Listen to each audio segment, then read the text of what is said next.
뭔가 두들기는 소리를 따라 들어가 보니 쇠를 다루는 대장간입니다. 쉴 새 없이 계속되는 소리가 칼을 만드는 소리였군요.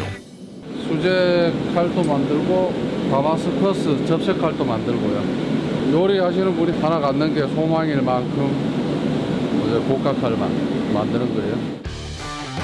다마스커스 칼은 강도와 탄성이 높은 칼로 특유의 화려한 물결 무늬가 특징인데요. 단단함을 자랑하지만 제작이 까다로워 숙련된 기술자만 만들 수 있습니다.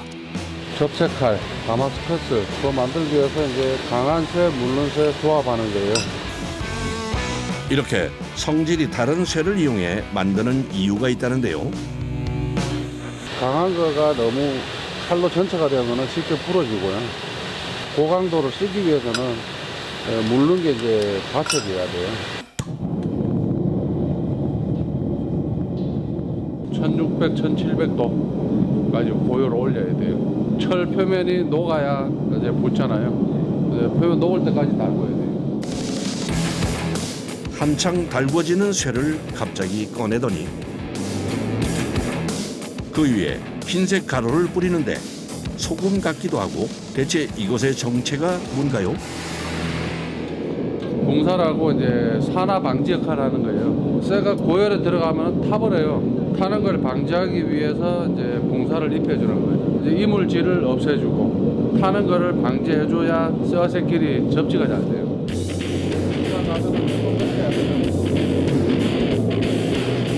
서로 다른 쇠를 하나로 만들기까지 타이밍에 맞게 수시로 뿌려줘야 하는 봉사. 그러기 위해선 불의 변화를 세심하게 읽을 줄 알아야 합니다. 우리가 보통 일반적으로 빨간색이면 다 달았다고 생각하거든요. 안 그래요. 더 고열로 올라갈수록 이제 오렌지색으로 바뀌고 나중에는 하얀빛으로 바뀌어요. 그때가 이제 표면이 녹아 들어갈 때죠. 기다리던 때가 오자 놓치지 않는 김정식 씨. 바로 쇠를 꺼내 망치질을 하는데요. 뭘 보시는 거죠? 잘 붙었나 보는 거예요. 공백이 없잖아요. 다시 불 속에 넣어 녹여줍니다. 지금부터가 단조 작업의 시작인데요. 첫 번째 망치가 녹은 쇠를 다져주는 역할이라면 두 번째 망치는 쇠를 늘려주는 역할입니다. 이 과정을 통해 하나의 쇠로 만드는 것이죠. 웬만한 힘 갖고는 빨리 늘어나질 않아요. 그러니까 달궈져 있을 때 센 파워 가지고 빨리 늘려내야 돼요. 그리고 계속되는 반복 작업. 쇠 상태에 맞춰 망치질의 속도와 강약도 조절합니다. 안까지 완전히 녹은 쇠는 떨어지지 않게 반으로 접은 후 사이가 잘 붙게 다시 붕사를 뿌려주는데요. 이렇게 힘든 작업을 고집하는 이유가 뭘까요? 쇠와 쇠 사이에 이게 표면이 녹았잖아요. 녹은 상태에서 그냥 접지만 이렇게 되면은 접지가 약해요. 공기 기포가 없게 두드리면서 붙여나가면서 센 불을 다 빼내는 거죠. 빼내면서 이제 완전한 접지를 시키는 거죠. 서로 다른 성질의 쇠가 완전히 하나가 되기까지 이 작업은 계속되는데요. 좋은 칼일수록 쉽게 얻어지지 않는 법이죠. 400에서 500겹 정도 접는 게 문양도 이쁘고 적합하더라고요. 그 이하로 하게 되면은 아무래도 조질 바뀐 게 조금 떨어지고 또 문양이 많이 거칠게 나오고요. 그리고 이제 너무 많이 접으면은 또 탄소가 도망을 많이 가갖고 칼이 약해져요.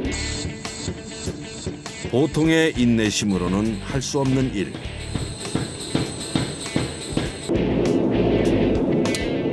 칼을 만드는 일을 직업으로 삼은 순간부터 불과는 때려야 뗄 수 없는 운명.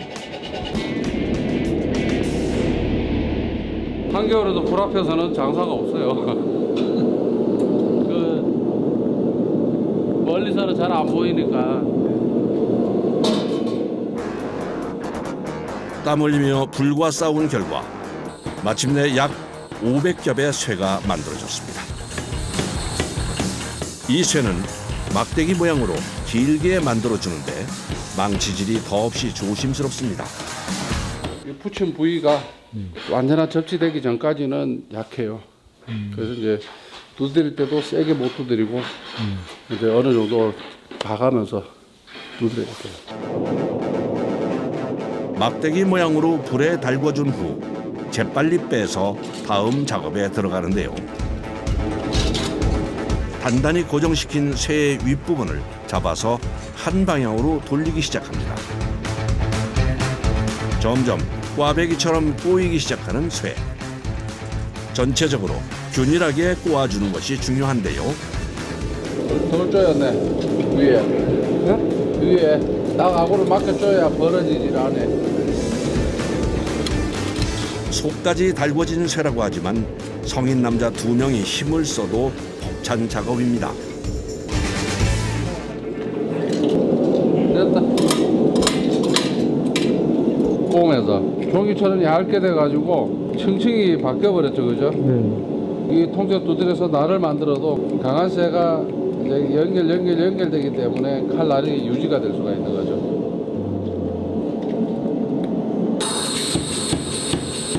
다시 시작된 단조 작업. 꼬여서 동그랗게 변한 쇠가 여러 번의 망치질을 거쳐 다시 납작한 형태로 바뀝니다. 망치 소리가 굉장히 큰데 네. 청량은 괜찮으세요? 아니요. 오른쪽 귀 잘 안 들려요. 왼쪽 귀밖에 안 들려요.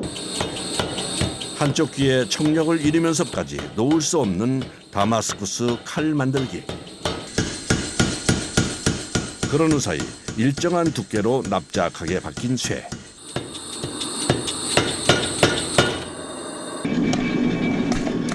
이 상태에서 잘라주는데요. 지금까지 작업했던 다마스커스 강입니다. 얘가. 그리고 얘는 고탄소 강이고요. 고탄소가? 예.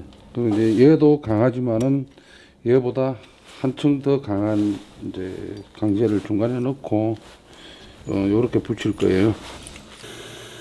고탄소강을 넣어줌으로써 다마스쿠스 칼을 더 오래 쓸 수 있게 보완해주는 작업입니다.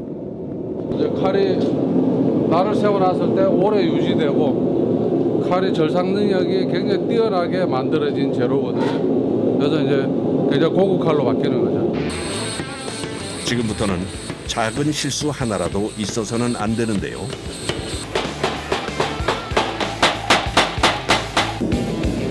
그야말로 초집중 상태, 모든 신경을 칼에 쏟습니다. 점점 모양을 갖춰가는 다마스쿠스 칼.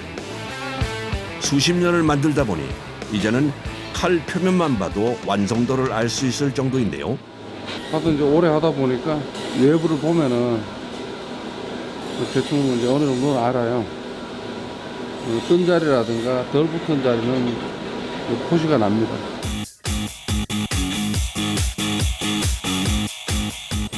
완성된 다마스쿠스 칼은 1차 연마 작업을 통해 모양을 다듬어 줍니다. 아무래도 저기 열이 많이 나니까 손을 많이 댑니다. 이런 데도 그렇고 거의 이제 매일 이렇게 물집이 잡혔다 아물었다 그리 하고 있습니다.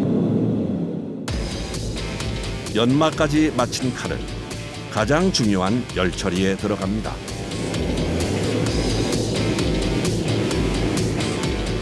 칼에 생명을 불어넣어주는 작업으로 이 과정을 거쳐야 단단해져서 칼로서 쓰일 수 있게 되는데요. 불에 한 번 더 넣어서 너무 강하지도 않고 너무 약하지도 않게 경도를 적절하게 조절해 줍니다. 이렇게 자국 나잖아요. 삐져 먹잖아요. 그죠? 근데 얘는 멀쩡합니다, 이빨이. 썰을 이래 해도 얘는 잘 안 망가져요.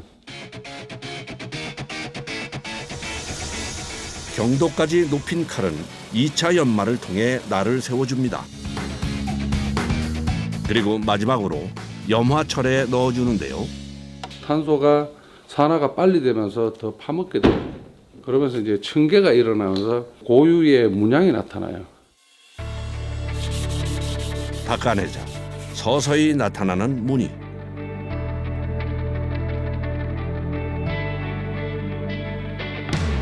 집념과 인내로 만들어낸 다마스쿠스 칼. 얇은 종이는 물론 캔까지 단번에 잘라버리는데요. 하나 만들고 마음에 딱 들면은 뿌듯하죠. 그래서 오늘 또 한 작품 했구나 하고 아 이제 이 칼은 의뢰하신 분한테 가도 되겠구나 하고 이제 마음을 놓게 되는 거죠.